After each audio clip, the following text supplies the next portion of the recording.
Like it's 2004 all over again, the dual screen bug has crawled back into our systems.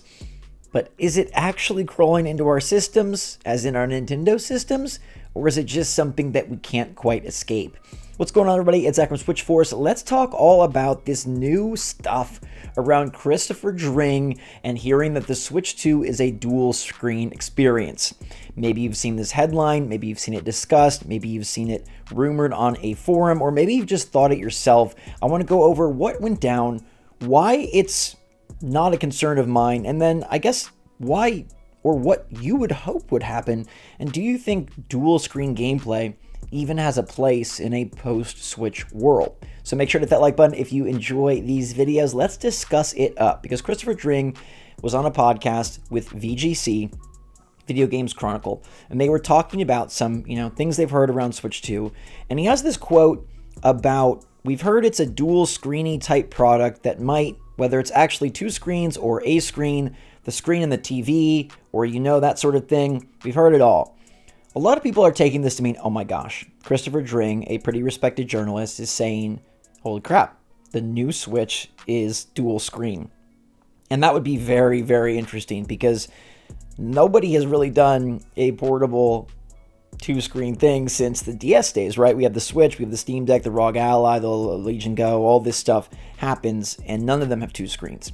And we've had this interesting discussion previously about, like, hey, is the Switch 2 going to function as some sort of like gamepad for the TV when you're in TV mode? Like, is this going to be like the second coming of Wii U? And we've also had straight up rumors about a two-screen Switch. And it seems like that's what Christopher Dring is adding fuel to the fire of. But there's a couple things going down about this. First of all, you got to consider the logics and the monetary cost of a double screen system, okay? The Switch 2 is already expected to be significantly more expensive than the Switch 1, and that's fine. It's going to be a more powerful console. 7-8 years have passed. The other portable PCs out there cost quite a bit. Two screens, though, two screens really adds up. These aren't the old square screens of yesteryear on the DS. This is a much bigger screen and a much different scenario. So there's that to think about. Then there's also, how the heck does that translate to your TV mode, unless you're going to chop your TV mode in half as well and have like this strange dual screen experience, or if you're going to get really pie in the sky and think, okay, two screens on the Switch 2 in portable and handheld play, but then when you connect to the TV, your Switch just becomes the second screen. Now maybe that would be fun and dandy, but I do not think it's going to happen. And it's been clarified by multiple people in the know that Christopher Dring was specifically talking about the rumors that have been discussed, not something that he has himself heard. He's not corroborating on what's going around message boards like Fama boards.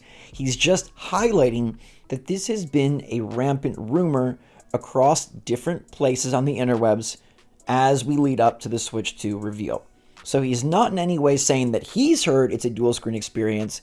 He's saying that he's heard it's a dual screen experience. Does that make sense? Like, it's not like he heard it from his source. He's heard as in he's read all these things and he's commenting on what he's read. And I think just about everybody agrees that this is not the course that Nintendo is going to take. I even question how successful that gimmick could be in a 2025 gaming space where it seems like more gimmick-driven gaming has kind of fallen by the wayside. I'm not saying that the DS, you look back on it and you say, wow, what a mistake. DS is phenomenal. 3DS is pretty amazing as well. But it feels like that era has passed. And in the same way that the motion gaming era has passed, whereas at once it was all the rage with Wiimotes and Kinects and things of that sort, it's no longer the popular mode of play. I don't think a dual screen experience does what Nintendo needs to do, which, in my opinion, and I think the opinion of many fellow Nintendo fans, and maybe you as well, is to up the ante on the hardware side of things so Nintendo's phenomenal second-to-none game design can be married happily with powerful hardware, and so that Nintendo can appropriately acquire more and more multi-platform games to be a destination for all types of genres, all types of franchises, all types of players, and not just Nintendo and indies. Now, if you ask me, a two-screen experience does the exact opposite of that. A two-screen experience puts Nintendo in a corner even more than with the Switch. Whereas the Switch dealt with this power deficiency, now the Switch 2 is dealing with a double screen deficiency. While yes, it might make some very interesting Nintendo experiences, do you really think that the team behind Assassin's Creed or Monster Hunter or, GTA 6 for that matter, want to have to worry about crafting some specific second screen experience just for the Switch 2? I feel like that is a dangerous route that Nintendo has been down before, and it didn't work out so well. Now you might say, Zach, hey, the DS was super great. It had great third-party support, it had great Switch support. Yes. But what I'm trying to tell you here is that it's a different era and a different development cycle. Making a DS game that was going to retail for $34.99, a totally different ball game than where we're at now, where you got 7-year dev cycles and they're spending $200 million. Now, obviously, not every game needs to be at that monetary value, but it's quite hard to make a game that would work well today, that's a dual screen experience, that's going to retail for $60 or $70, and that isn't going to cost a ton and is not going to be a smaller affair. Because look, we've kind of eliminated the mid-tier game. Maybe you see some of them on Steam. Maybe occasionally we're getting an eShop remaster that falls into this like $40 range.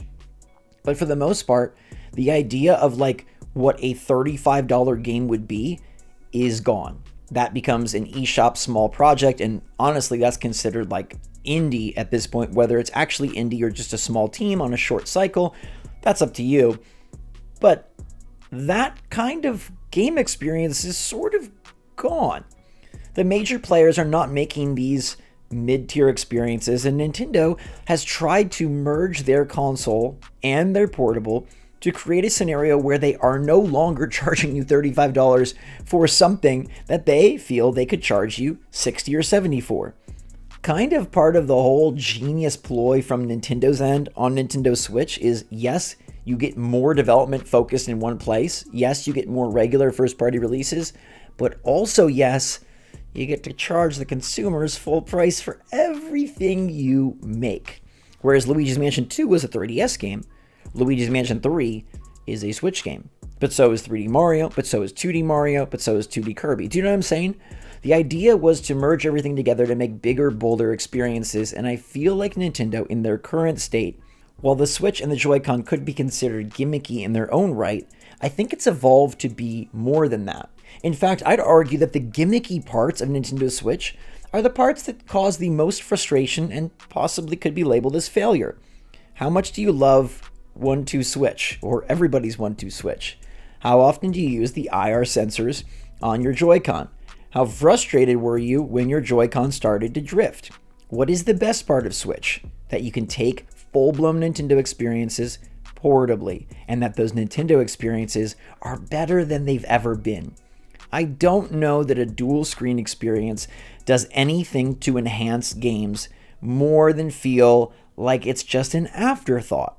I think at this point we need Nintendo to try a souped up Nintendo hardware. I think that's what they've been moving towards. I think it's what we've been waiting for, and all signs point towards Nintendo following through on that desire from their audience and delivering something that can see what it's like to play Mario in 4K, see what it's like to play the next Zelda in 4K, make more games that evolve these franchises and progress them towards the future rather than walking them back. So outside of the whole thing that Christopher Dring is not actually saying that he's heard it's a dual screen experience, but that he's just read and seen this talk about it being a dual screen experience, I don't think it makes any sense for Nintendo.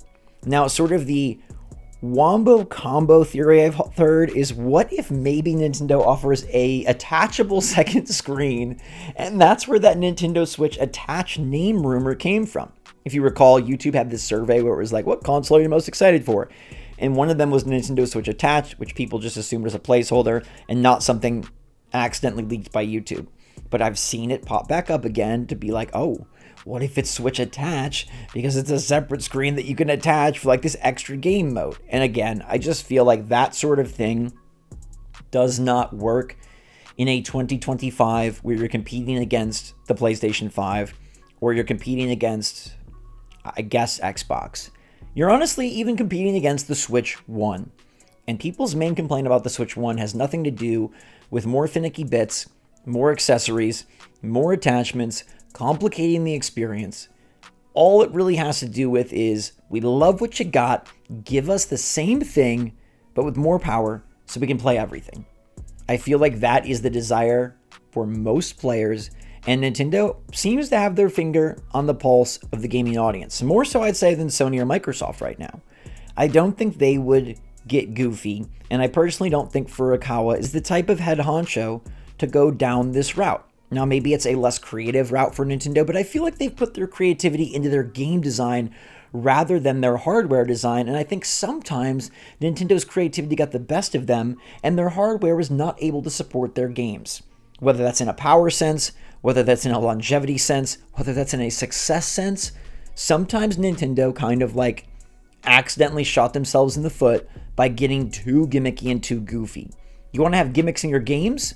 That seems to work out great.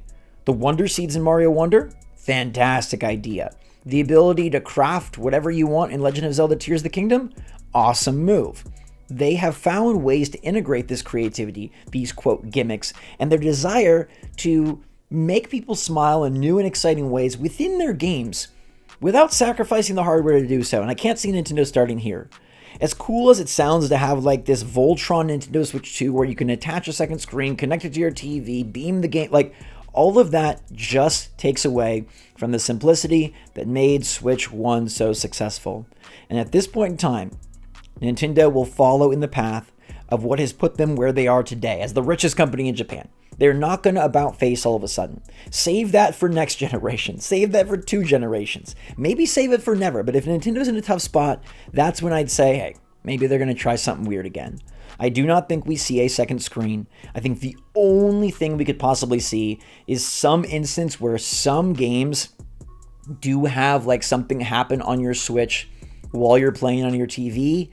But even that to me seems just like a waste of time. It seems like a waste of R&D and a waste of extra cost. And it's a feature that would be used so sparingly, people would feel kind of frustrated that it was even marketed. Now, never say never with Nintendo. They're going to have to come out the gates with something fun, something new, something exciting. And if they don't feel like they can market graphics and power as the main selling point of a Switch 2, maybe they do got a crazy feature on there. Maybe they got a camera. Maybe they got some beam mode where you can, link up to your TV. Maybe they got some weird multiplayer thing. Maybe it's just the magnets of the new Joy-Con. I don't know. Like I said, Nintendo is known to surprise and delight and also disappoint, but everything we've heard, everything that makes logical sense, says no 2 screens, and probably not for a long time. But let me know your take. Would you be excited by 2 screens? Even though it sounds cool to me, I just don't see a world where it actually makes the games better. I don't think that's the investment that Nintendo should make, and I would so much rather the dollars spent on the hardware go to power than go to a second screen. I think that's just, ooh. We're now going to be in a Switch situation again where we're super behind power-wise and outputting to 2 screens. Like, I don't think that's a good idea. Spend that time, spend that money, spend that progress on a more powerful Switch. That's all we need. Deliver, and you'll be delighted, Nintendo, by the sales I'm sure you will see.